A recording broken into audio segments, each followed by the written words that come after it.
الله أكبر الله أكبر الله أكبر لا إله إلا الله الله أكبر الله أكبر ولله الحمد الله أكبر الله أكبر الله أكبر لا إله إلا الله الله أكبر الله أكبر ولله الحمد. السلام علیکم ورحمۃ اللہ وبرکاتہ.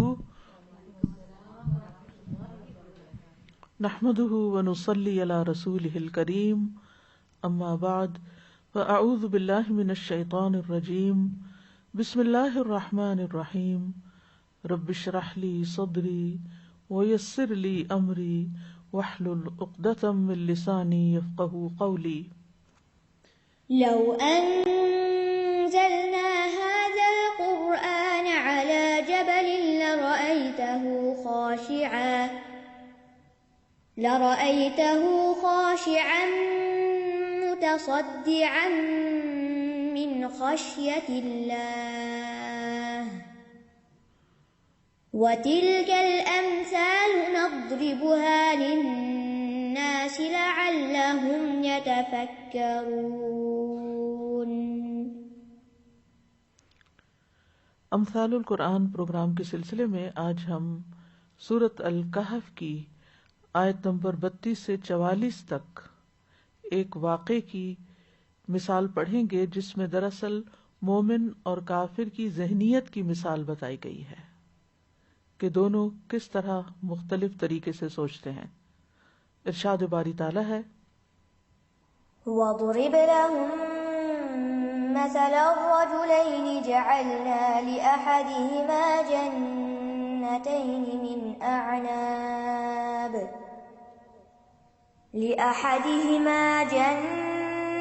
زرعا كلتا الجنتين آتت أكلها ولم تظلم منه شيئا وفجرنا خلالهما نهرا وكان له ثمر فقال لصاحبه وهو يحاوره أنا أكثر منك مالا وأعز نفرا ودخل جنته وهو ظالم لنفسه قال ما أظن أن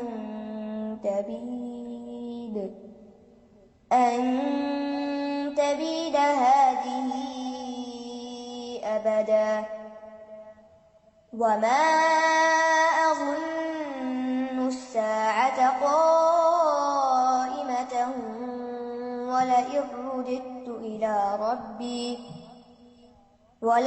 رددت إلى ربي لأجدن خيرا منها منقلبا.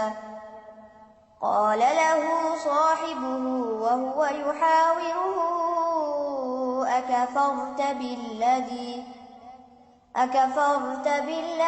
خلقك من تراب ثم من نطفة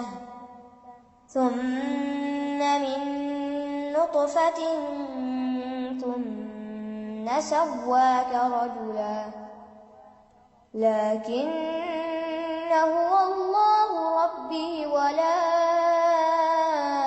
أشرك بربي أحدا. ولولا إذ دخلت جنتك قلت ما شاء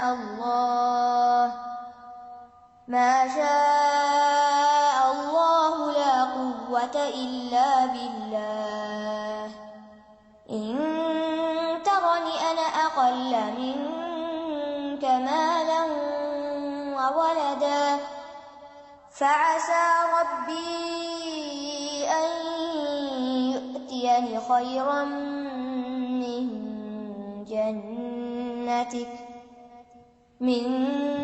جنتك ويرسل عليها حسبانا من السماء فتصبح صعيدا زلقا أو يصبح ماؤها غورا فلن تستطيع له طلبا وأحيط بثمره فأصبح يقلب كفيه على ما أنفق فيها وهي خاوية على عروشها ويقول يا ليتني لم أشرك بربي أحدا ولم تكن له فئة ينصرونه من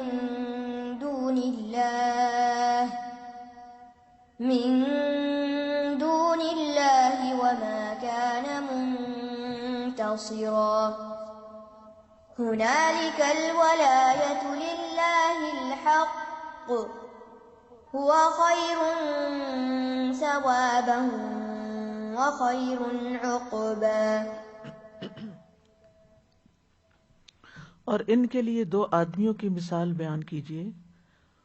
ان دونوں میں سے ایک کے لیے ہم نے انگوروں کے 2 باغ بنائے تھے اور ان دونوں باغوں کو ہم نے کھجور کے درختوں سے گھیر رکھا تھا اور ہم نے ان دونوں کے درمیان کھیت بھی بنائے تھے. دونوں باغوں نے اپنا پھل خوب دیا اور اس میں کچھ بھی کمی نہ کی اور ہم نے ان دونوں کے بیچ ایک نہر جاری کر رکھی تھی اور اس کے لیے پھل بھی تھا. تو ایک روز باہم بات چیت کرتے ہوئے اس نے اپنے ساتھی سے کہا کہ میں تم سے زیادہ مالدار ہوں اور جتھے کے اعتبار سے بھی تم سے زیادہ مضبوط ہوں. اور وہ اپنے باغ میں اس حال میں داخل ہوا کہ وہ اپنی جان پہ ظلم کرنے والا تھا. کہنے لگا میں نہیں سمجھتا کہ یہ باغ کبھی بھی برباد ہوگا اور نہ میں سمجھتا ہوں کہ قیامت قائم ہوگی، اور البتہ اگر میں اپنے رب کی طرف لوٹایا بھی گیا تو یقیناً میں ضرور اس سے بہتر لوٹنے کی جگہ پاؤں گا. اور جب وہ اس سے بات چیت کر رہا تھا تو اس کے ساتھی نے اس سے کہا کہ کیا تو اس ہستی کا انکار کرتا ہے جس نے تجھے مٹی سے پیدا کیا، پھر نطفے سے، پھر تجھے ایک درست مرد بنا دیا؟ لیکن میں کہتا ہوں کہ وہ اللہ ہی میرا رب ہے اور میں اپنے رب کے ساتھ کسی ایک کو بھی شریک نہیں کرتا. اور جب تم اپنے باغ میں داخل ہوئے تو تم نے کیوں نہ کہا ما شاء اللہ لا قوت الا باللہ، جو اللہ نے چاہا ہوگا، کوئی قوت نہیں مگر اللہ کی توفیق سے. اگر تو مجھے دیکھتا ہے کہ میں تجھ سے مال اور اولاد میں کمتر ہوں تو ہو سکتا ہے کہ میرا رب مجھے تیرے اس باغ سے بہتر دے دے اور اس باغ پر آسمان سے کوئی عذاب بھیج دے تو پھر وہ صاف چٹیل میدان بن جائے، یا اس کا پانی گہرائی میں اتر جائے تو تم ہرگز اسے تلاش کرنے کی استطاعت نہ رکھ سکو گے. اور اس کا سارا پھل گھیر لیا گیا. تو اس نے اس حال میں صبح کی کہ وہ اس پر جو اس نے اس باغ پہ خرچ کیا تھا افسوس کرتا ہوا اپنی دونوں ہتھیلیاں مل رہا تھا. اور وہ باغ اپنی چھتوں پر گرا پڑا تھا اور وہ کہہ رہا تھا کہ اے کاش میں اپنے رب کے ساتھ کسی ایک کو بھی شریک نہ کرتا. اور اس کے لیے کوئی جماعت ایسی نہ ہوئی جو اللہ کے سوا اس کی مدد کرتی، اور نہ ہی وہ خود بدلہ لینے والا تھا. وہاں سارا اختیار اللہ برحق ہی کے لیے ہے، وہ ثواب دینے اور انجام کے اعتبار سے بہت بہتر ہے. مثال کا سیاق و سباق کچھ اس طرح ہے کہ جیسا کہ ہم دیکھ رہے ہیں کہ یہ سورۃ الکہف میں مثال بیان ہوئی ہے. اس مثال سے پہلے اللہ سبحانہ وتعالیٰ نے ان مشرکین کا ذکر کیا، کفار کا ذکر کیا جو ازراہ تکبر، کمزور اور مسکین مسلمانوں کی مجلس میں بیٹھنا گوارا نہیں کرتے تھے اور اپنے مال و دولت اور حسب نسب پہ بہت فخر کرتے تھے. تو اللہ سبحانہ وتعالیٰ نے اپنے نبی کو حکم دیا وَاصْبِرْ نَفْسَكَ مَعَ الَّذِينَ يَدْعُونَ رَبَّهُمْ بِالْغَدَاةِ وَالْعَشِيِّ يُرِيدُونَ وَجْهَهُ وَلَا تَعْدُ عَيْنَاكَ عَنْهُمْ تُرِيدُ زِينَةَ الْحَيَاةِ الدُّنْيَا. اور اپنے آپ کو ان لوگوں کے ساتھ روکے رکھیے جو اپنے رب کو پہلے اور پچھلے پہر پکارتے ہیں، یعنی صبح و شام پکارتے ہیں، اس کا چہرہ چاہتے ہیں. اور تمہاری نگاہیں ان سے آگے نہ بڑھیں کہ تم دنیا کی زندگی کی زینت چاہتے ہو. یعنی وہ لوگ جو کمتر درجے کے سوسائٹی کے سو کالڈ کمتر درجے کے اعتبار سے لوگوں کے درمیان بیٹھنا نہیں پسند کرتے تھے، لیکن چونکہ وہ ایمان والے تھے تو ایمان والوں کا رتبہ اور مقام اللہ سبحانہ وتعالیٰ کی نگاہ میں بہت بلند ہے. لہٰذا اپنے نبی صلی اللہ علیہ وسلم کو اللہ تعالیٰ نے حکم دیا کہ آپ ان لوگوں کے ساتھ رہیے. یعنی اگر یہ کفار قریش اور مکہ کے یہ مشرکین ان کے ساتھ نہیں بیٹھنا چاہتے تو وہ اللہ کی نگاہ میں کم نہیں ہے، آپ ان کی مجلس اختیار کیجیے. اس کے بعد اللہ سبحانہ وتعالیٰ نے یہ قصہ بیان کر کے یہ سمجھا دیا کہ یہ چیزیں جو دنیاوی مال و متاع ہے یہ فخر کے لائق نہیں، کیونکہ ایک لمحے میں انسان فقیر سے غنی ہو سکتا ہے اور غنی سے فقیر ہو سکتا ہے. یہ سب اللہ کی دین ہے. تو اس لیے انسان کو ہمیشہ اللہ سبحانہ وتعالیٰ جس حال میں بھی رکھے اس پہ راضی رہنا چاہیے، اور جو کچھ بھی ملا ہے اس پر شکر ادا کرتے رہنا چاہیے، اور اللہ تعالیٰ کی نافرمانی نہیں کرنی چاہیے. تو آئیے دیکھتے ہیں ان آیات کے اندر اللہ تعالیٰ کیا فرما رہے ہیں. وَاضْرِبْ لَهُمْ مَثَلَ الرَّجُلَيْنِ، وَاضْرِبْ اور بیان کیجئے لہم ان کے لیے. ضربہ کا لفظی معنی تو ہوتا ہے مارنا. جب ایک چیز کو دوسری چیز پہ مارا جاتا ہے تو کیا ہوتا ہے؟ چوٹ لگتی.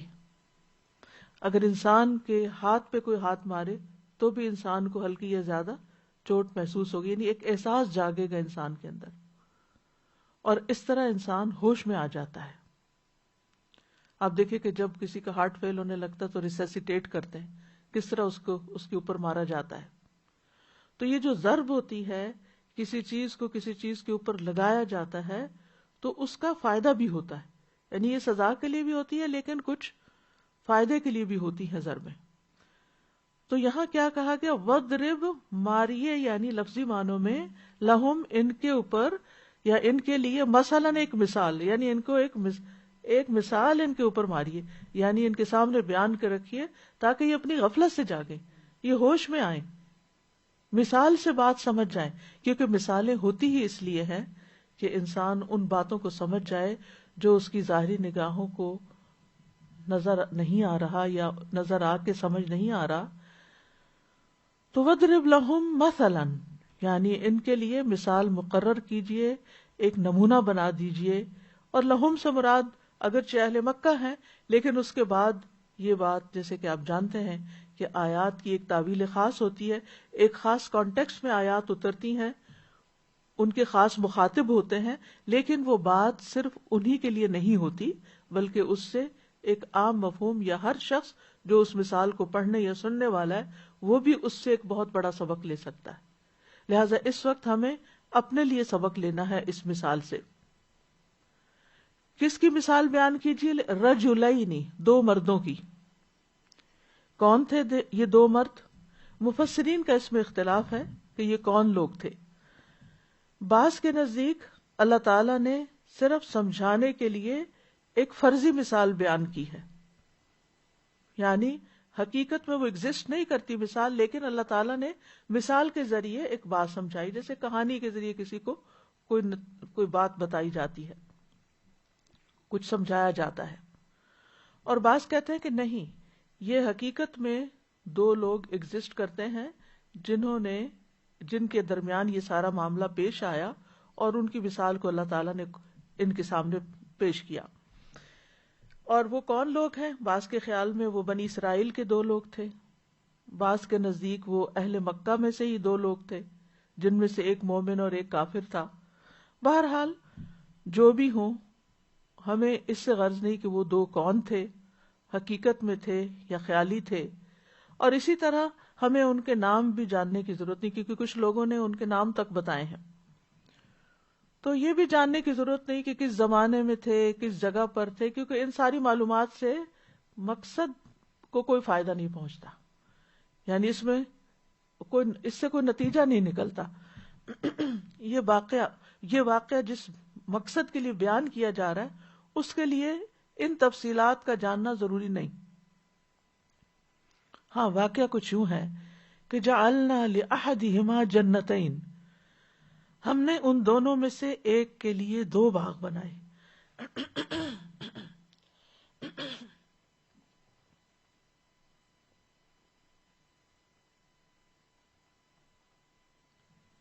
معاف کیجیے، بس وہ روزے کی حالت میں گلا خشک ہو جاتا ہے. جعلنا لأحدہما جنتین، تو ہم نے ان دونوں میں سے ایک کے لیے 2 باغ بنائے. اور وہ کون تھا؟ ان میں سے جو کافر تھا اس کے لیے. یعنی وہ 2 باغ ایک شخص کو دے دیے جو اللہ پر ایمان بھی نہیں رکھتا تھا، جو آخرت پر ایمان نہیں رکھتا تھا. یہ اللہ کی شان ہے نا، جس کو چاہے نوازے. تو اس سے یہ بھی پتہ چلتا ہے کہ ضروری نہیں کہ کوئی شخص نیک ہو تو اس کی دنیا بھی فراخ ہو. بعض اوقات اللہ سبحانہ وتعالیٰ امتحان کے لیے ان لوگوں کی جو گمراہ ہوتے ہیں یا اللہ تعالیٰ کو مانتے ہی نہیں یا اللہ کے نافرمان ہوتے ہیں، ان کے لیے دنیا فراخ کر دیتا، وسیع کر دیتا ہے.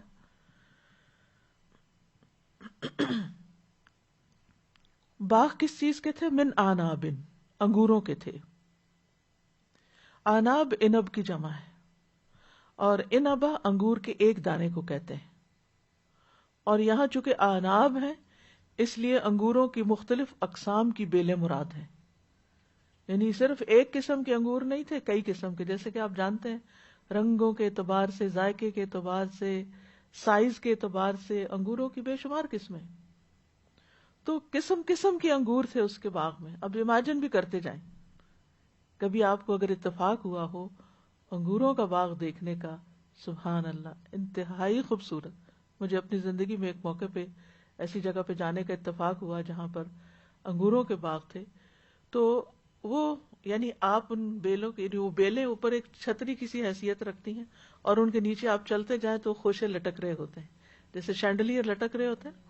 تو اسی طرح وہ نیچرل، زبردست نیچرل بیوٹی پیش کرتے ہیں. وَحَفَفْنَاهُمَا بِنَخْلٍ، اور صرف انگور ہی نہیں تھے، ان باغوں کو ہم نے گھیر رکھا تھا، احاطہ کر رکھا تھا، بنخل، کھجور کے درختوں سے. آپ دیکھیے کھجور کے درخت کے اندر کتنا حسن ہے. یعنی بجائے اس کے کہ کوئی دیوار ہو وہاں، تو کھجور کے درخت ساتھ ساتھ اتنے گھنے اس طرح ایک باڑ بنائے ہوئے تھے گویا وہ دیوار کا کام کر رہے ہوں. یعنی سیکیورٹی کے لیے بھی اور خوبصورتی اور ان کے اپنے پھل. اور یہ لفظ حففنا جو ہے یہ حفا سے ہے، ہا فا فا. اس کا مطلب ہوتا ہے کسی چیز کو دونوں طرف سے گھیر لینا، احاطہ کر لینا. یعنی ہر طرف سے گھیر لینا مراد ہے. دونوں طرف سے مطلب یہ ہے کہ تمام جانب سے. جیسے قرآن مجید میں آتا نا وَتَرَى الْمَلَائِكَةَ حَافِّينَ مِنْ حَوْلِ الْعَرْشِ، اور تم فرشتوں کو دیکھو گے کہ عرش کے گرد گھیرا ڈالے ہوئے ہیں، یعنی اس کو دونوں جانب سے گھیرے ہوئے ہیں.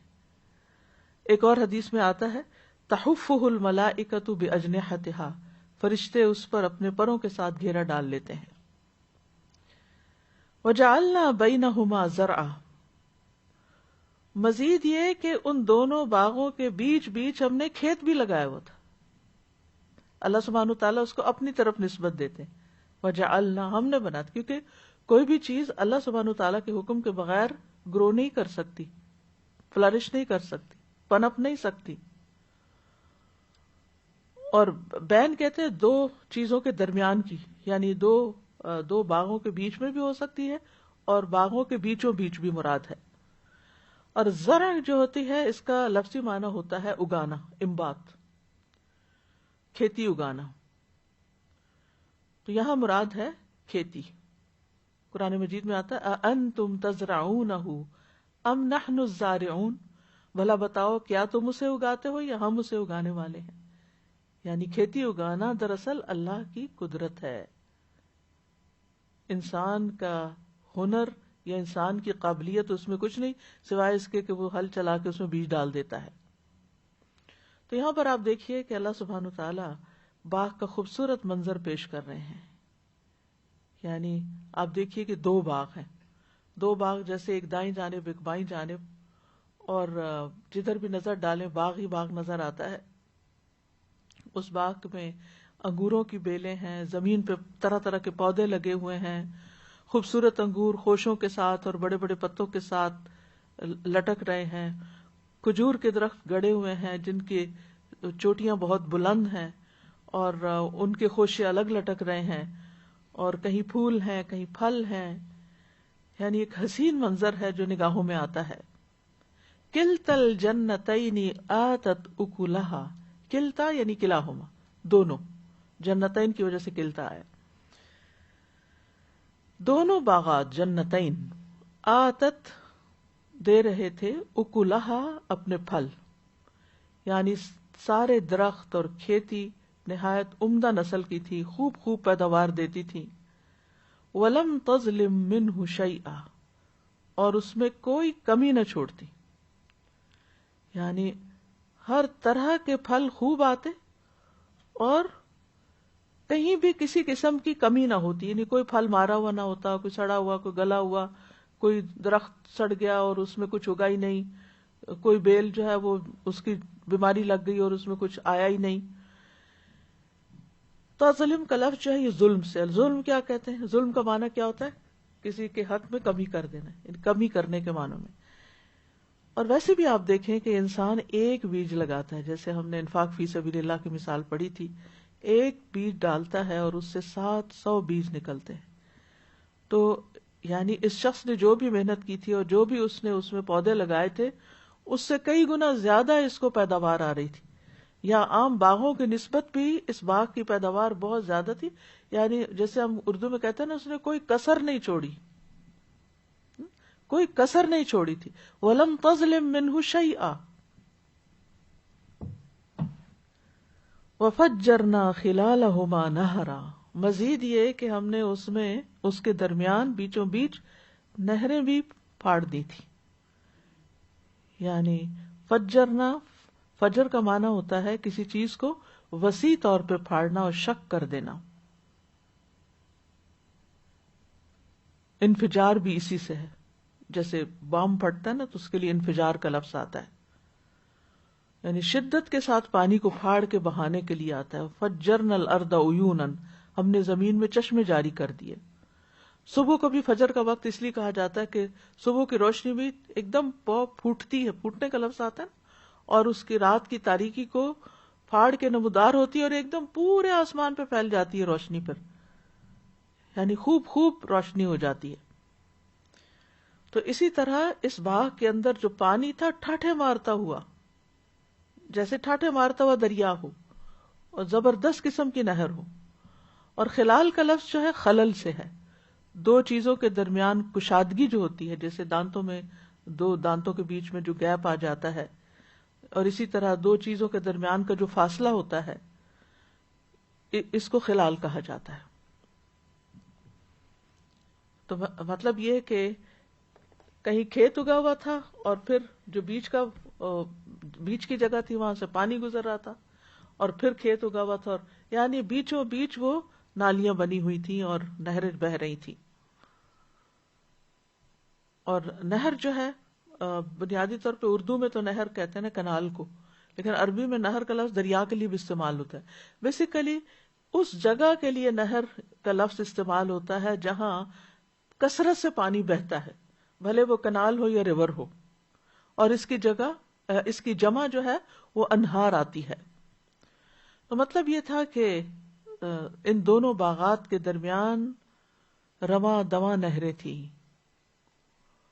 مطلب ایک نہر شیریں پانی کے ساتھ بہ رہی ہے، اور انسان اپنے باغ کو سیراب کرنے کے لیے کسی کنویں کا محتاج نہیں ہے، اور نہ ہی اس کو کوئی نالیاں کھودنے کی ضرورت ہے.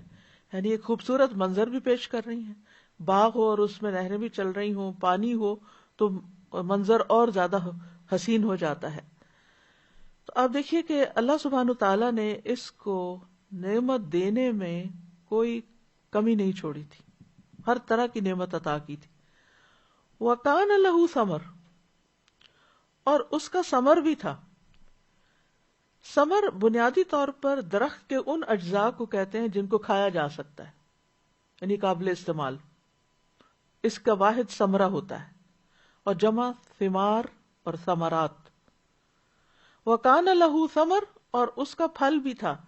اب یہاں اوپر بھی ہم بات پڑھ چکے ہیں کہ اکل بھی آئے تھے، اور یہاں سمر کی بات ہے. تو اکل ہوتا ہے وہ جس کو کھایا جاتا ہے، یعنی فروٹس، اور سمر جو ہے یہاں پروفٹ کے معنوں میں ہے، یعنی اس کا نفع. یعنی وہ ظاہر ہے کہ اتنا پھل جس باغ پہ آئے وہ سارا اس کو تھوڑی کھانا ہے اس کے گھر والوں نے. تو پھر عموماً کیا کرتے ہیں باغوں والے، بہت امیر ہوتے ہیں ماشاءاللہ، وہ خوب اس سے آمدنی حاصل کرتے ہیں جب ان کا پھل پک جاتا ہے، اور اس سے پہلے ہی وہ اس کو ایک طرح سے بیچ دیتے ہیں. تو اس کا یعنی خوب اس کو مال حاصل ہوتا تھا، اس سے نفع حاصل ہوتا تھا. تو یہ اس ساری چیز نے اس کے اندر ایک غرور پیدا کر دیا تھا، تکبر پیدا کر دیا تھا. فقال لصاحبہ، تو اس نے اپنے ساتھی سے کہا، اپنے دوست سے کہا، جو کون تھا؟ مومن تھا لیکن مسکین تھا، اس کے پاس باغ نہیں تھا، اس کے پاس زیادہ مال نہیں تھا. جو تاریخی روایات پیش کی جاتی ہیں اس میں یہ بتایا جاتا ہے کہ یہ دونوں بھائی تھے کسی بادشاہ کے جو بنی اسرائیل میں گزرے. اس کے بیٹے تھے، جو باپ فوت ہو گیا تو دونوں کو برابر کا مال ملا، لیکن ایک بھائی نے تو اس سے باغ بنا لیے، اور جو دوسرا غریب رہ گیا اس نے وہ مال صدقہ کر دیا تھا. یعنی اپنی آخرت، یہ اپنی دنیا بنا رہا تھا، وہ اپنی آخرت بنا رہا تھا. تو اب وہ مسکین تھا، کمزور تھا، کیونکہ اس کے پاس اپنی بس ضرورت کی چیز تھی. تو یہاں صاحب کا لفظ استعمال ہوا ہے. صاحب کہتے ہیں ساتھ رہنے والے کو، چاہے کوئی انسان ہو یا حیوان ہو، جیسے بلی وغیرہ پیٹ رکھ لیتے ہیں آپ، یا کوئی مکان ہو یا زمان ہو، جیسے اصحاب النار کتنا استعمال ہوتا ہے قرآن میں، کہ اس کے ساتھ رہنے والے، ساتھی.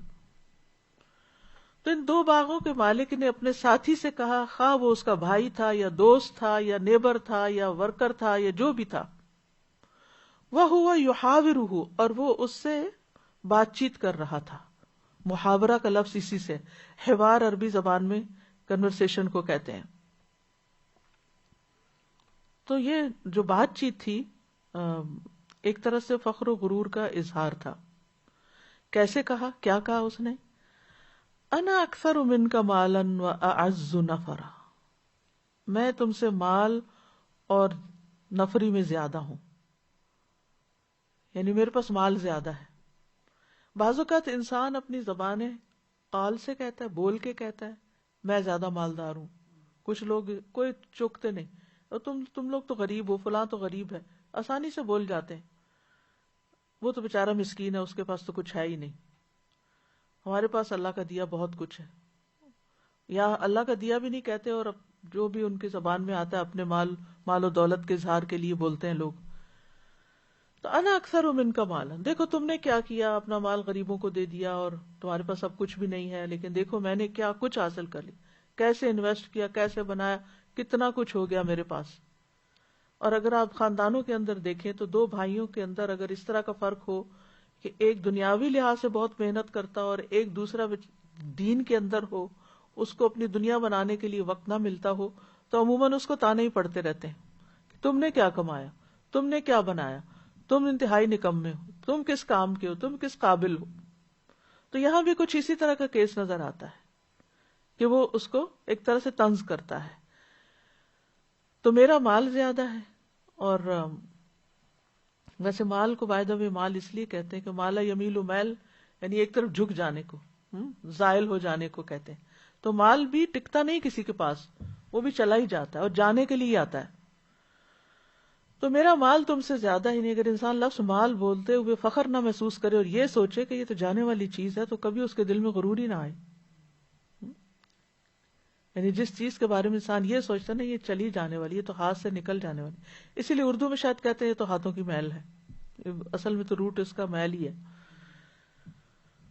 اور وَأَعَزُّ نَفَرًا، اور میرے جو نفری ہے، میرے جو ملنے جلنے والے لوگ ہیں، اور میرا جو خاندان اور قبیلہ اور لوگ ہیں میرے آس پاس، وہ کہیں زیادہ ہے تم سے، زیادہ غالب بوز رکھے. یہ اردن عزاز سے ماخوذ ہے، جس کا معنی ہوتا ہے سخت زمین، یعنی سخت زمین پہ کوئی پینیٹریٹ نہیں کر سکتی چیز. تو باغ کے مالک کو دو باتوں پہ فخر تھا. ایک مال کی کثرت پہ اور دوسرے افراد کی کثرت پہ. تو اس نے ان دونوں چیزوں پر اظہار فخر کیا، تکبر کیا، ان کی وجہ سے غرور کیا. قتادہ کہتے ہیں اللہ کی قسم ایک فاجر و فاسق انسان کی یہی خواہش رہتی ہے کہ اس کے پاس مال و دولت کی کثرت ہو، اس کے پاس مال و دولت کی کثرت ہو اور پارٹی کے اعتبار سے اسے عزت حاصل ہو، یعنی لوگوں میں اس کا بڑا مرتبہ مقام ہو اور اس کے بہت انفلوئنشل پیپل جو ہیں اس کے سرکل میں ہو، اس کے سوشل سرکل میں اس کا میل ملاپ، اس کا اٹھنا بیٹھنا، اس کی جو رکھ رکھاؤ ہے وہ امیر لوگوں میں ہو اور زیادہ بڑے لوگوں میں ہو. اب کیا ہوا، یہ باتیں کر رہا تھا وہ اپنے ساتھی سے اور وقتاً فوقتاً کرتا رہتا ہوگا. اب ایک دن کیا ہوا، وَدَخَلَ جَنَّتَهُ، وہ اپنے باغ میں داخل ہوا. تھے تو دو باغ لیکن ایک وقت میں انسان ایک میں ہی داخل ہو سکتا ہے، تو وہ اپنے باغ میں داخل ہوا. وَهُوَ ظَالِمٌ لِنَفْسِهِ، اور وہ اپنی جان پہ ظلم کر رہا تھا. یعنی باغ میں داخل ہو کے ظلم نہیں کر رہا تھا، یہ وہ کسی کا باغ نہیں تھا، اس کا اپنا ہی تھا. تو پھر کیا معنی بنا،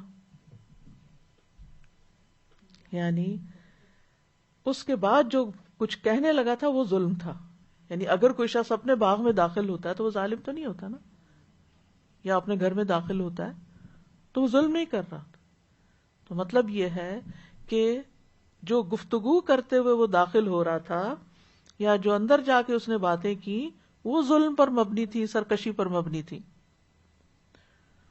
تو ظلم کیا ہوتا ہے، کسی چیز کو اس کے اصل مقام پہ نہ رکھنا، خواہ کمی کرے یا زیادتی کرے انسان، صحیح وقت میں صحیح جگہ سے کسی چیز کو ہٹا دینا.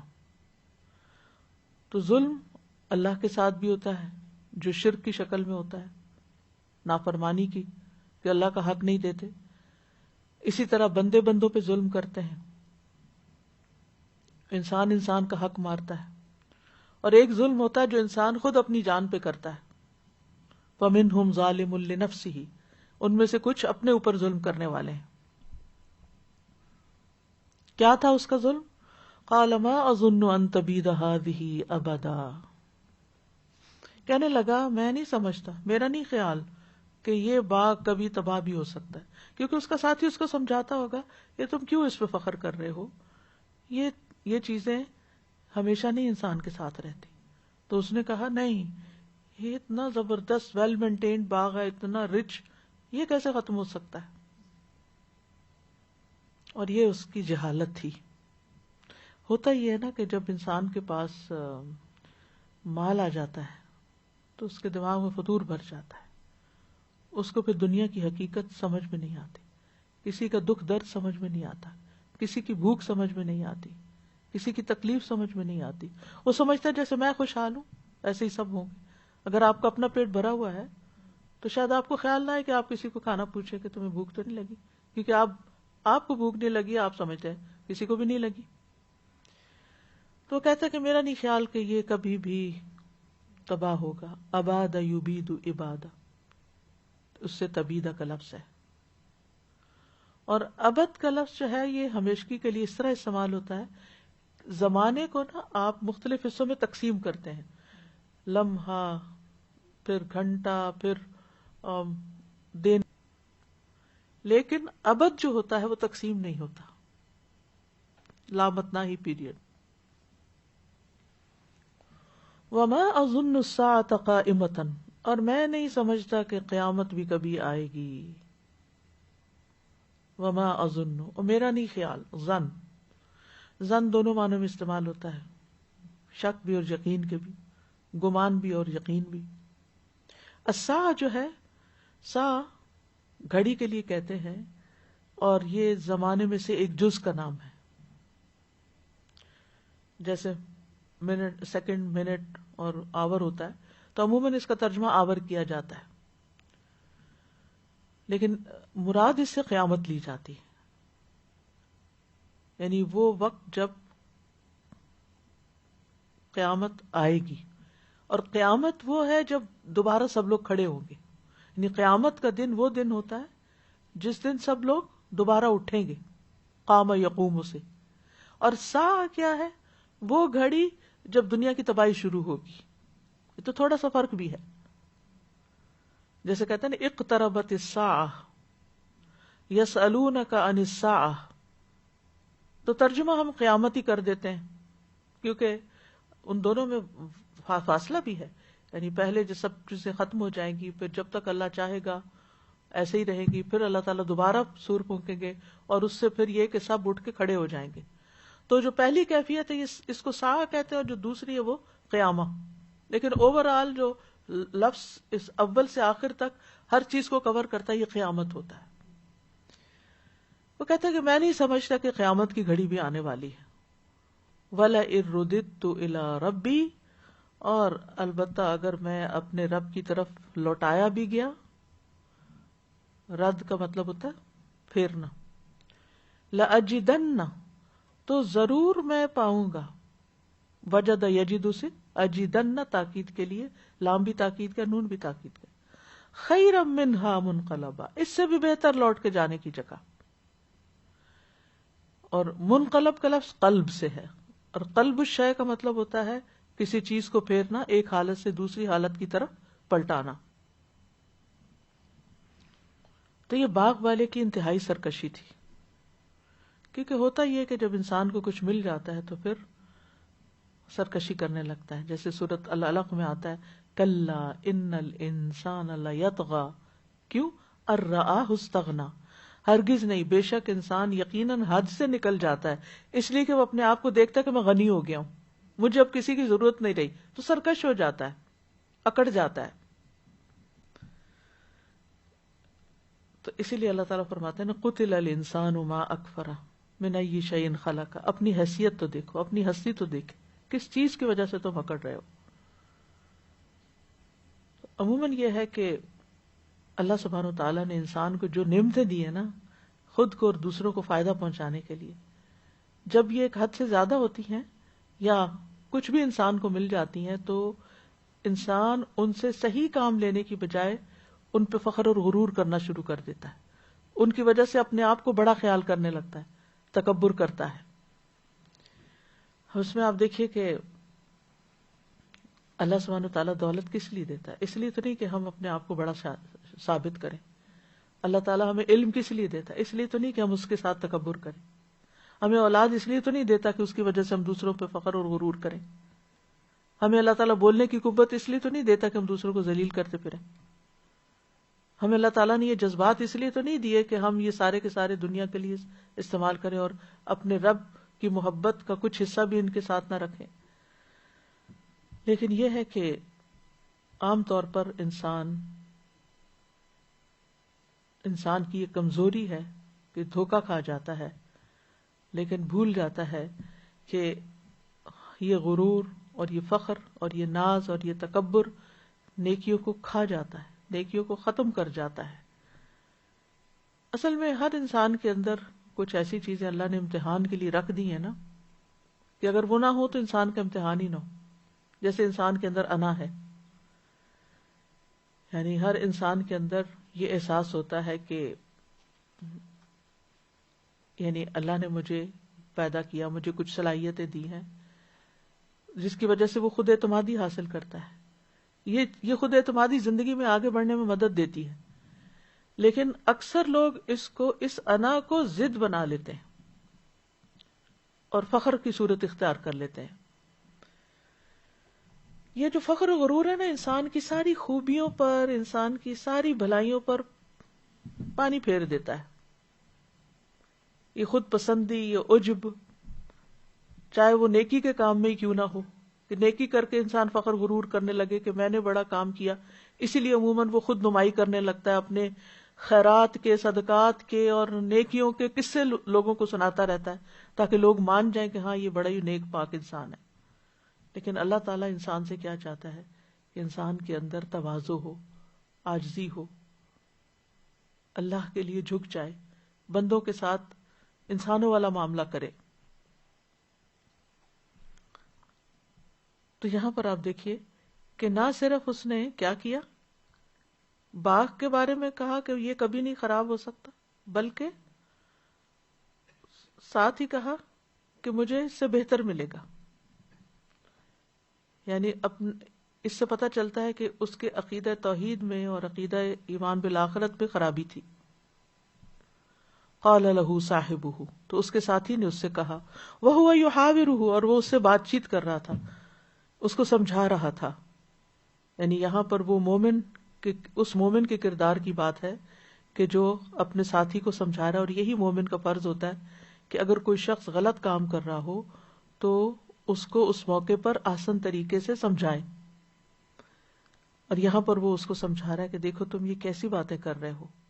اکفرت بالذی خلقک من تراب، کیا تم نے اسی رب کا انکار کر دیا، اسی ہستی کا انکار کر دیا جس نے تجھے مٹی سے بنایا. تمہاری اصل کیا؟ اصل حقیقت یاد رکھو.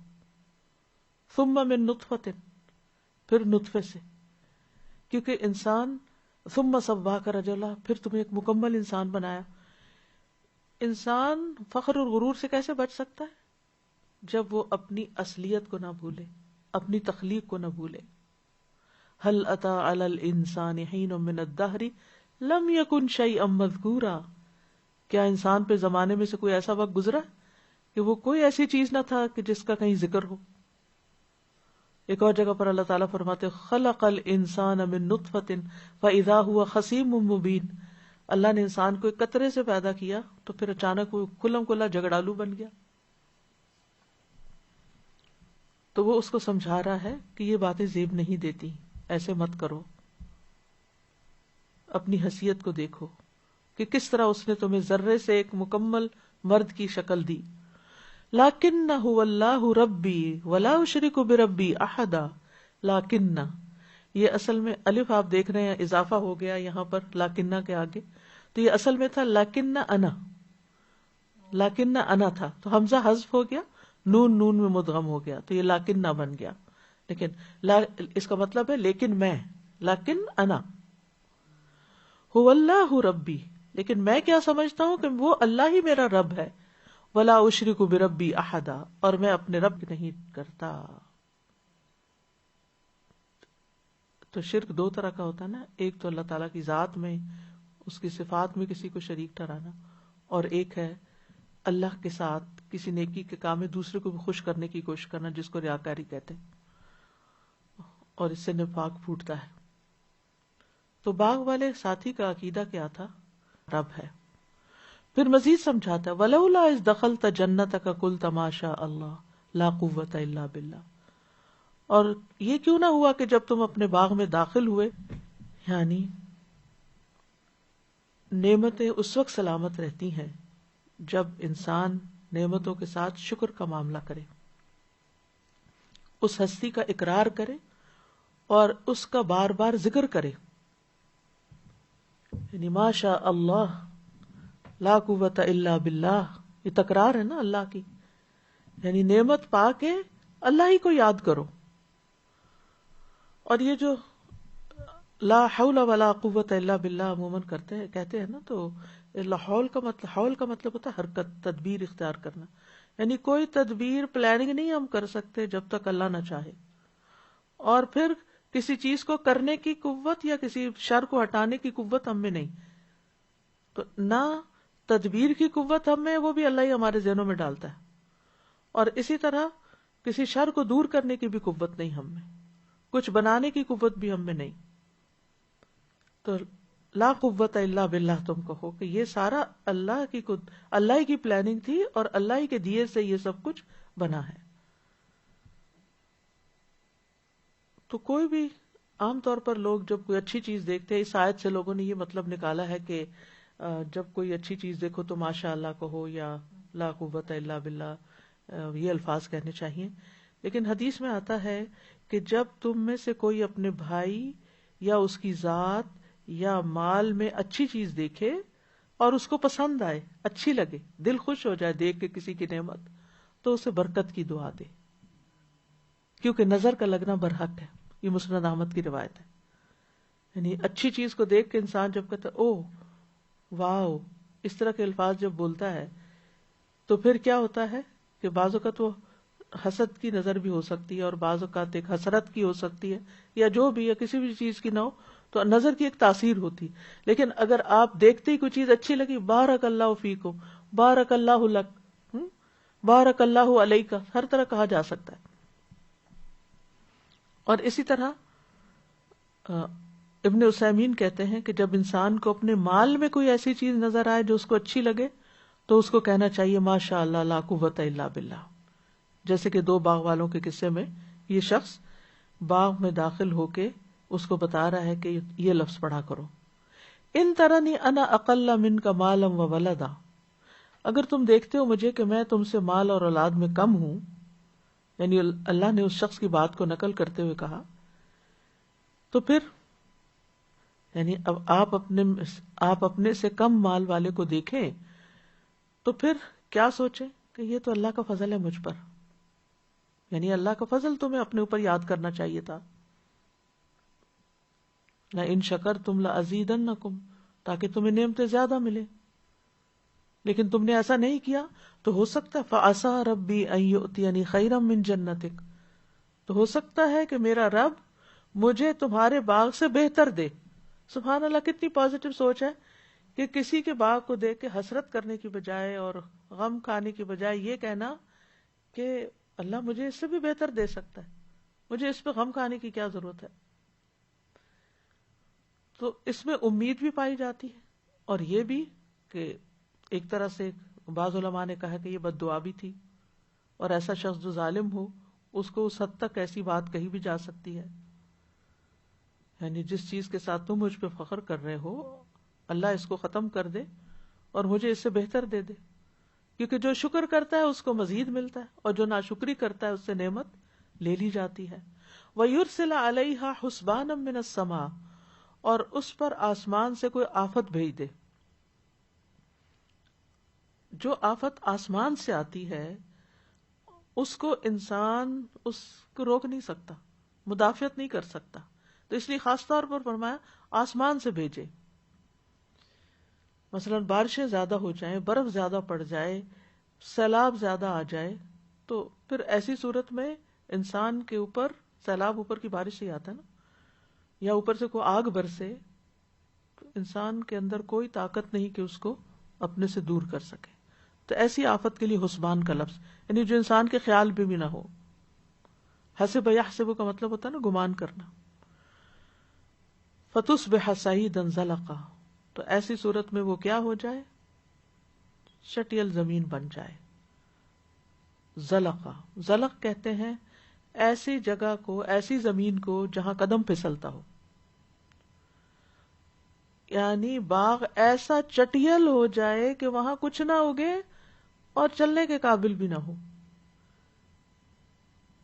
یعنی مجھے اللہ بہتر باغ دے دے اور تمہارے اس باغ کو چٹیل زمین میدان بنا دے. او یصبح ماؤها غورا، یا اس کا پانی گہرائی میں چلا جائے، جیسے سورۃ الملک میں آتا ہے نا، قل ارأیتم ان اصبح ماؤکم غورا فمن یأتیکم بماء معین. تو ماؤها سے مراد وہ چشمہ جہاں سے نہر نکل رہی ہے، اس چشمے کا پانی اتنا زمین میں گہرا چلا جائے کہ تم کسی صورت اسے دوبارہ نکال ہی نہ سکو. تو غور کہتے ہیں نشیبی زمین کو، پس زمین میں چلے جانا. تو غور و فکر بھی ہوتا ہے گہرائی میں چلے جانے کو، سوچ کی گہرائی. تو اس مومن نے ایسے الفاظ ادا کیے کہ جس سے اس کا باغ ختم ہی ہو گیا، اور پانی جو تھا وہ خشک ہو گیا، یا یہ بھی کہا جاتا ہے کہ اس پانی میں وہ ڈوب گیا، یا اس کی سیرابی ختم ہو گئی. فلن تستطیع لہ طلبا، تو تم ہرگز اس کو طلب نہ کر سکو، یعنی پھر سب کچھ ختم.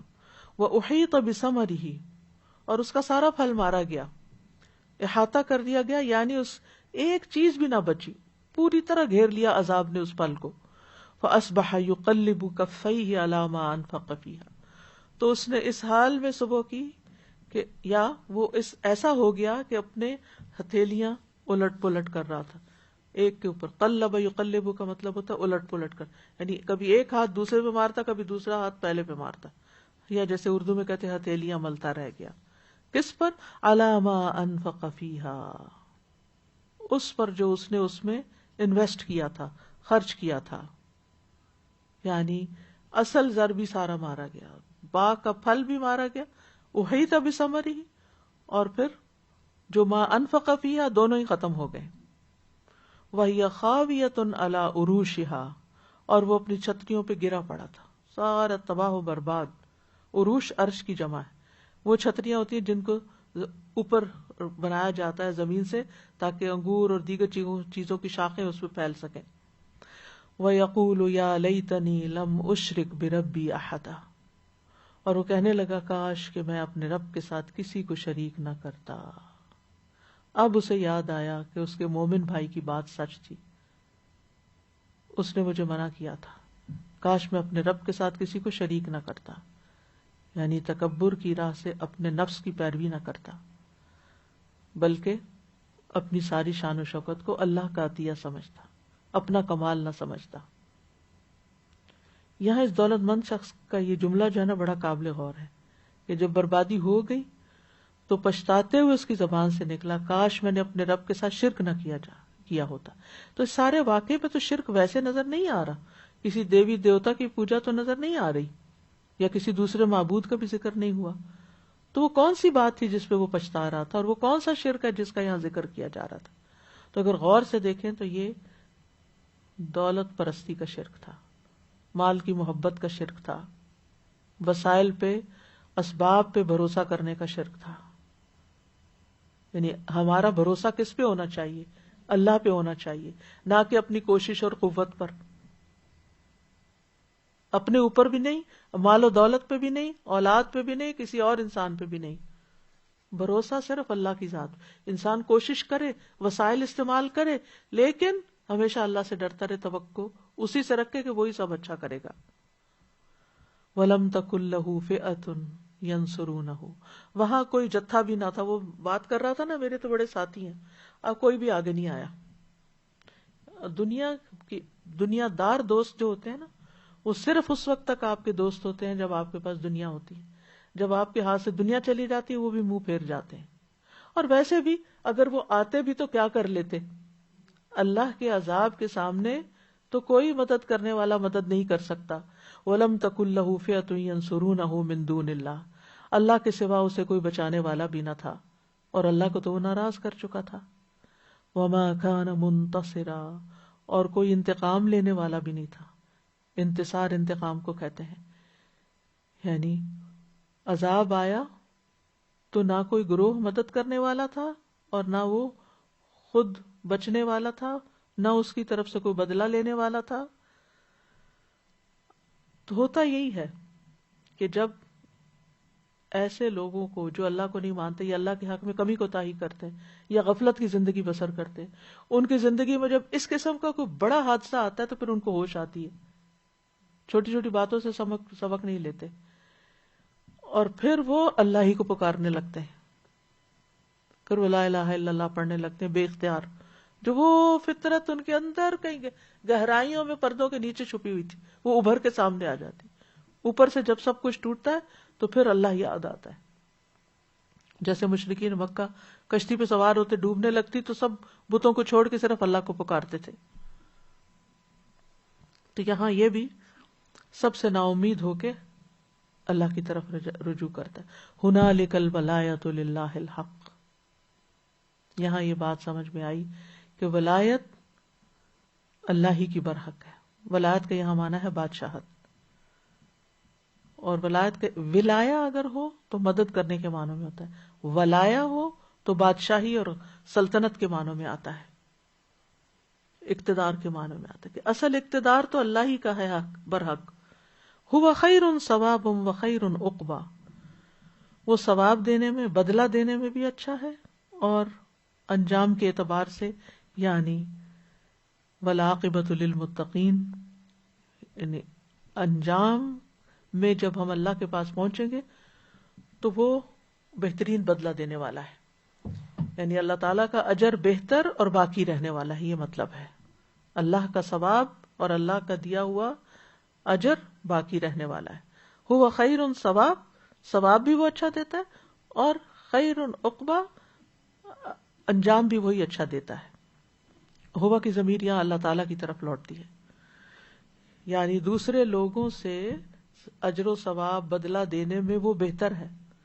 یعنی اگر لوگ کسی کام کا بدلہ آپ کو دینا چاہیں نا تو وہ کتنا دیں گے؟ مثلا آپ نے کسی کو کوئی ایک چیز دی، وہ بدلے میں زیادہ تھا آپ کو اس سے تھوڑی بہتر یا کم بہتر ایک چیز دے دے گا یا 2 دے دے گا. اللہ سبحانہ و تعالیٰ کتنا دیتا ہے؟ کم از کم 10 تو ضرور دیتا ہے، اور بڑھاتے بڑھاتے 700 اور اس سے بھی اوپر لے جاتا ہے. اور جو انجام اللہ کی طرف سے انسان کو ملے گا وہ کبھی بھی زائل ہونے والا نہیں.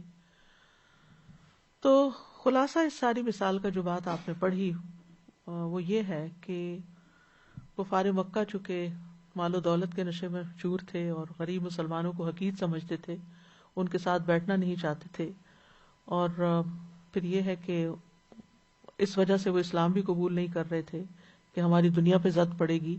تو ان کو یہ بات سمجھائی گئی کہ نعمتیں تو اللہ کی طرف سے ہی ملتی ہیں، اللہ ہی دینے والا ہے. وما بکم من نعمت فمن اللہ. یعنی اس پورے واقعے سے جو سبق اہل مکہ کو اور پھر ان کے ذریعے ہم سب کو سکھایا جا رہا ہے، جو ہمارے سیکھنے کی باتیں ہیں، وہ یہ ہے کہ ہمیں جو کچھ بھی ملا ہے وہ ہماری کمائی کا نتیجہ نہیں ہے، اللہ کا دیا ہوا ہے. پھر یہ کہ کسی کو نعمت ملتی ہے اور کسی کو نہیں ملتی، یہ بھی اللہ کی حکمت کے تحت ہوتا ہے. مومن محروم بھی ہو سکتا ہے اور کافر بہت ترقی بھی کر سکتا ہے. پھر یہ کہ کسی کو عطیہ ملنا، کسی کو دولت کا مل جانا اللہ کی محبت کی دلیل نہیں ہے.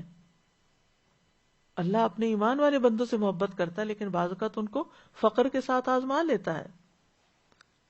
دنیا تو اللہ تعالیٰ ہر ایک کو دیتا ہے، لیکن دین اس کو دیتا ہے جس سے اللہ تعالیٰ محبت کرتا ہے. اور اسی طرح اللہ تعالیٰ اپنے پیارے بندوں کو دنیا سے بچا کے بھی رکھتا ہے تاکہ ان کے اندر کسی قسم کا کوئی فخر و غرور نہ پیدا ہو. دیکھا جائے تو دنیا ایک آزمائش ہے. ان دونوں بندوں کی آزمائش ہو رہی تھی، ایک کی صبر کے ساتھ اور ایک کی شکر کے ساتھ. صبر کرنے والے نے تو صبر کیا، لیکن شکر کرنے والے نے شکر نہیں کیا، لہذا انجام ہولناک ہوا. پھر یہ کہ دنیا جو ہے وہ قلیل ہے، آخرت ہی بہتر ہے دنیا کے مقابلے میں. والآخرۃ خیر لمن اتقى والآخرۃ خیر وابقى. پھر یہ بھی کہ دنیا انسان کو دھوکے میں ڈال دیتی ہے، فخر و غرور میں ڈال دیتی ہے، غافل کرنے کا سبب بنتی ہے، آپس کی جنگوں اور اختلافات اور ایک دوسرے کے خلاف محاذ آرائی کا سبب بن جاتی ہے. پھر یہاں فخر و تکبر کی بھی مذمت کی گئی. دوسروں کو، ایک بھائی دوسرے کو کمتر سمجھ رہا ہے. دوسروں کو کمتر سمجھنا جنت سے محروم کرنے والا عمل ہے. نبی صلی اللہ علیہ وسلم نے فرمایا جس کے دل میں رائی کے دانے برابر بھی تکبر ہوگا وہ جنت میں داخل نہیں ہوگا. ایک آدمی نے عرض کیا، ایک آدمی نے کہا ایک آدمی چاہتا ہے کہ اس کے کپڑے اچھے ہوں، جوتی اچھی ہو. آپ نے فرمایا اللہ جمیل ہے، جمال کو پسند کرتا ہے. تکبر تو حق سے منہ موڑنے اور لوگوں کو کمتر سمجھنے کا نام. تو یہ جو اس حدیث میں ڈیفینیشن بتائی گئی نا تکبر، وہ یہاں اس واقعے پہ فٹ آتی کہ وہ اس کو کمتر سمجھتا تھا. یعنی کہ میرا جتھا زیادہ اور میری انا اکثر من کا مالن و اعز نفرا. پھر آپ دیکھیں کہ جو شخص تکبر سے بری ہوگا نا تو وہ جنت میں داخل ہوگا. قیامت کے دن متکبرین تو چیونٹیوں کی شکل میں ہوں گے. پھر اس واقعے سے ہمیں یہ سبق بھی ملتا ہے کہ سرکش انسان سے نعمت چھین لی جاتی ہے. ایک وقت آتا ہے کہ اس کا سارا غرور پاش پاش ہو جاتا ہے. پھر اسی طرح ایمان کا تقاضا یہ بھی ہے کہ نعمت کو نعمت دینے والے کی طرف منسوب کیا جائے. ماشاء اللہ لا قوت الا باللہ. جو بھی میرے پاس نعمت ہے، جو بھی میں نے کام کیا ہے، یہ صرف اللہ کی دی ہوئی توفیق سے کیا، میری کوئی قوت نہیں، اس میں میری کوئی طاقت نہیں. پھر اس واقعے سے یہ سبق بھی ملتا ہے کہ دنیا عارضی اور آخرت جو ہے وہ ہمیشہ باقی رہنے والی، اس کا انجام بہتر بھی ہے. پھر یہ کہ مال اور دولت اور اولاد اور یہ سب چیزیں جو بھی نعمتیں ہیں اگر اللہ کے راستے میں نہ ہوں، اللہ کی اطاعت میں استعمال نہ ہوں تو کسی کام کے نہیں ہیں. ہمیں کوشش کرنی چاہیے کہ ہمارے اندر جتنی بھی صلاحیتیں ہیں وہ اللہ کی اطاعت میں استعمال ہوں، اللہ کی نافرمانی میں استعمال نہ ہوں. اور لا حول ولا قوت الا باللہ جو ہے یہ ایک کلمہ ہے جس کی بڑی فضیلت ہے. یہ جنت کے خزانوں میں سے ایک خزانہ ہے. جب انسان یہ کلمہ ادا کرتا ہے تو اللہ تعالیٰ اس کو اپنی حفاظت میں لے لیتا ہے، یعنی اللہ کے سپرد بندہ اپنے آپ کو کر دیتا ہے. یہ جنت کے دروازوں میں سے ایک دروازہ بھی ہے، اور یہ جنت میں پودے لگانے والا عمل بھی ہے. نبی صلی اللہ علیہ وسلم نے ایک حدیث میں بتایا کہ ماشاء اللہ لا حول ولا قوت الا باللہ جنت کے پودے ہیں. اس کلمے کو کثرت سے کہنے کا حکم ہے. لا حول ولا قوت الا باللہ کثرت سے پڑھا کریں. حضرت ابو ذر کہتے ہیں مجھے میرے خلیل نے 7 چیزوں کی وصیت کی. میں مساکین سے محبت کروں، ان کے قریب رہوں، اپنے سے نیچے والے کو دیکھوں، اوپر والے کو نہ دیکھوں، میں صلہ رحمی کروں اگرچہ کوئی مجھ سے رشتہ توڑے، اور یہ کہ میں لا حول ولا قوت الا باللہ کی کثرت کر دوں، اور یہ کہ حق بات کہوں خواہ وہ تل کی کیوں نہ ہو. اللہ اکبر. بڑا ہی مشکل کام ہے یہ، بہت مشکل، لیکن اس میں خیر بھی بہت آتی. وقتی طور پہ نقصان بھی ہو سکتا ہے، تکلیف بھی ہوتی ہے، آپ کو لوگ ذلیل بھی کرتے ہیں بعض اوقات، لیکن انجام وہی بہتر ہے جو اللہ کے پاس. اور میں اللہ کے بارے میں کسی ملامت کرنے والے کی ملامت کا پرواہ نہ کروں، اور یہ کہ میں لوگوں سے کچھ نہ مانگوں. سبحان اللہ. یہ نصیحتیں کی تھی ابو ذر کو نبی صلی اللہ علیہ وسلم، اور یہ صرف ان کے لیے نہیں تھی، یعنی خاص ان کے لیے تھی اور عام ہم سب کے لیے بھی ہیں. پھر یہ ہے کہ یہ کلمہ جو ہے لا حول ولا قوت الا باللہ یہ کفایت کرنے والا ہے، اللہ کا محبوب کلام ہے، گناہوں کا کفارہ بھی ہے. تو کرنے کا کام کیا ہے؟ نعمت ملے تو شکر ادا کریں، تکبر نہ کریں، نعمتوں کو اللہ کی عنایت سمجھیں، اپنی قابلیت نہ سمجھیں، اور یہ کہ دوسروں کو حقیر نہ سمجھیں، اور یہ کہ لا حول ولا قوت الا باللہ کی کثرت کریں، اور یہ کہ آخرت کے انجام کو یاد رکھیں. اللہ تعالی ہمیں عمل کی توفیق عطا فرمائے. سبحان اللہ والحمد للہ ولا الہ الا اللہ واللہ اکبر ولا حول ولا قوت الا باللہ. سبحان اللہ لا شریک لہ لہ الملک ولہ الحمد وہو علی کل شیء قدیر. لا حول ولا قوت الا باللہ. سبحان اللہ وبحمدہ. اللہم انی اعوذ بک من البخل واعوذ بک من الجبن واعوذ بک من ان ارد الى ارذل العمر واعوذ بک من فتنة الدنیا وعذاب القبر. اللہم انت عضدی ونصیری بک احول وبک اصول وبک اقاتل.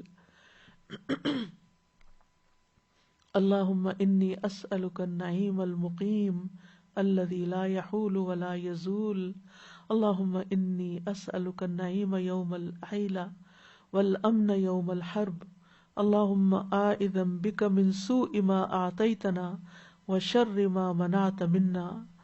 ربنا آتنا فی الدنیا حسنة وفی الآخرة حسنة وقنا عذاب النار. اللہم اشف انت الشافی لا شفاء الا شفاؤک اشف شفاء لا یغادر سقما. اللہم احسن عاقبتنا فی الامور كلها. اللہم احسن عاقبتنا فی الامور كلها واجرنا من خزي الدنیا وعذاب الآخرة. ربنا تقبل منا انک انت السمیع العلیم وتب علینا انک انت التواب الرحیم. وصلی اللہ تعالی علی خیر خلقہ محمد وعلی آلہ واصحابہ واہل بیتہ اجمعین برحمتک یا ارحم الراحمین. الہی آمین. لو أنزلنا هذا القرآن على جبل لرأيته خاشعا متصدعا من خشية الله وتلك الأمثال نضربها للناس لعلهم يتفكرون.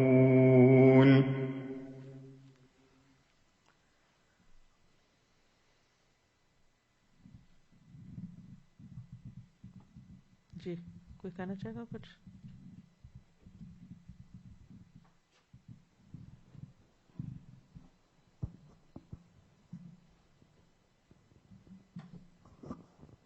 جی استاذہ جی، مجھے یہ خیال آ رہا تھا کہ جیسے فوراً ہی جیسے اس کے اوپر یہ سب آزمائش آئی تو فوراً اللہ تعالیٰ سبحانہ تعالیٰ کی طرف پلٹ گیا وہ شخص، لیکن کئی ایسے بھی بیچارے ہوتے ہیں کہ ان کو پھر بھی سمجھ میں نہیں آتا. تو میں یہ سمجھتی ہوں کہ اگر کوئی آزمائش آنے کے بعد بھی پلٹ جائے تو یہ بھی اللہ تعالیٰ کا شکر ادا کرنے کی بات ہے، خوش قسمتی کی بات ہے کہ آپ پلٹ آئے اور آپ انسان سبق سیکھے، سبق حادثوں سے سبق سیکھے. بالکل بالکل. اور دوسرا استاذ جی تھوڑا چھوٹا سا سوال آ رہا تھا ذہن میں کہ پھر جیسے کسی دوسرے کی نعمت کو دیکھا تو تبارک اللہ، اور اپنی کوئی چیز پسند آئے تو پھر اس میں ماشاء اللہ مال وغیرہ دیکھے تو.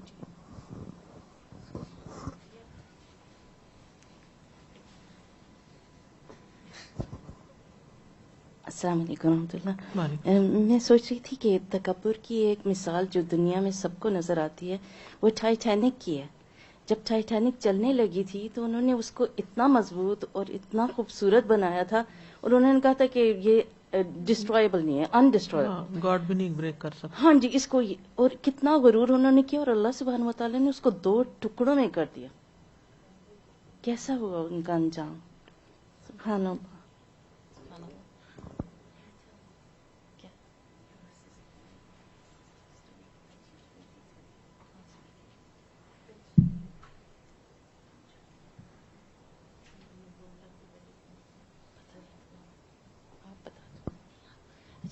استاذہ اگر یہ دوسرا کافر تھا، اگر یہ کافر ہو تو پھر اس کا مطلب ہے وہ مسلمان ہو گیا تھا؟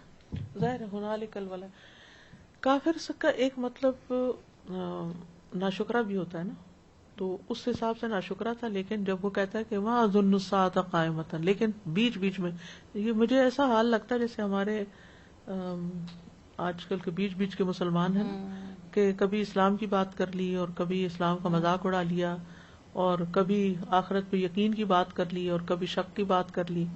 تو ایک طرف کہتا ہے میرا نہیں خیال کہ کوئی قیامت آنی ہے، دوسری طرف کہتا ہے اگر آئی تو مجھے بہتر بھی ملے گا. بیچ میں کوئی کنفیوژن، کنفیوز اسٹیٹ.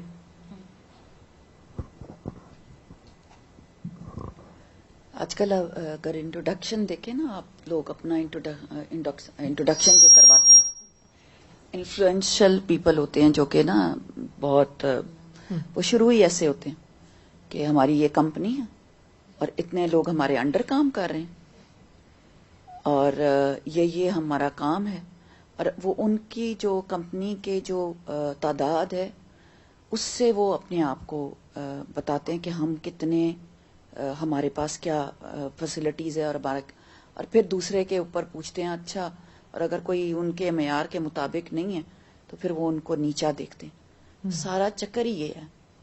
اور آپ یہاں سے آپ پھر جو جیسے جس فیلڈ میں کام کرتا ہے، کوئی پراپرٹی کا کام کرتا ہے تو وہ اس سے پوچھتے ہیں کہ اچھا تم کتنی پراپرٹیز تم ہینڈل کرتے ہو، تمہارے پاس اور کس قیمت کی ہینڈل کرتے اور کس کے اور کون سے علاقے پہ. استاذہ جی اتنا بھی ہے کہ کون سا علاقہ ہے تمہارے پاس. اگر کسی کے پاس فورن پراپرٹی نہیں ہے، پراپرٹیز ڈیلرز کے پاس، تو وہ بڑے ان کو بڑا گھٹیا سمجھا جاتا ہے. اچھا تم تو اس علاقے کے کرتے ہو، اچھا تمہارے پاس، تمہیں تو کیا ایکسپیرینس، تمہیں تو پتہ ہی نہیں. تو اس طرح تو یہ دنیا میں ہم ناپتے ہیں ایک دوسرے کو کہ کتنے تمہارے پاس کیا چیز ہے، کیونکہ اب سٹینڈرڈز اور ہو گئے. لوگ اپنے مال اور دولت اس کو زیادہ دیکھتے ہیں، اولاد کا بھی نہیں اتنا کرتے کہ چلیں. پہلے ہوا کرتا تھا کہ لوگ اپنے دیکھتے تھے ہمارے بیٹے کتنے ہیں، بچے کتنے. اب اس چیز کو وہ زیادہ اہمیت دیتے ہیں. اللہ تعالیٰ ہم سب کو بچائے. اپنے اپنے باغ کو، جی جو بھی بزنس ہے وہ ایک باغ ہے اپنا کہ میرا کیا باغ لگایا. اور ایک میں بہت پرانے لوگوں کو جانتی ہوں کہ وہ لوگ کشمیر میں رہتے تھے، ان کے باغ تھے استاذہ جی بہت اونچی جگہ پر کشمیر میں. تو وہ جب کشمیر چھوڑ کے آئے یا ہجرت انہوں نے وہاں سے کی اور مائگریٹ ہوئے، تو ان کا تو رونا ہی نہیں بند ہوتا تھا. وہ ان باغوں کو ہی روتے تھے. جن لوگوں کی جو چیز جاتی ہے وہ ان کو، اور ان کے پھل یاد کرنے، اور ساری زندگی میں نے ان کو دیکھا کہ وہ ان باغوں کو ہی روتے رہے کہ ہمارے اتنے 100 ایکڑ کے باغ تھے، اتنا کچھ تھا. تو یہ تو ایسی چیز ہے کہ یہ بلا ہے، میں کہتا ہوں جیسے آزمائش کے طور پہ بھی بلا جو عربی میں آتا ہے اور ویسے بھی اردو میں بھی. سبحان اللہ.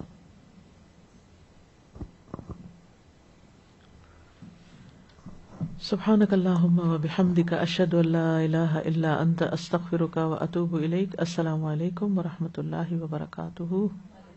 اللهم صل على محمد وعلى آل محمد كما صليت على إبراهيم وعلى آل إبراهيم إنك حميد مجيد.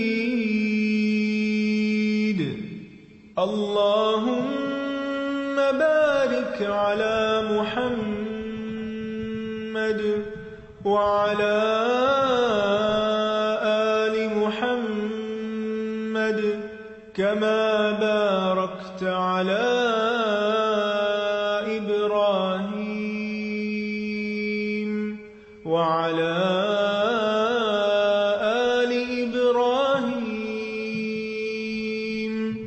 إنك حميد مجيد.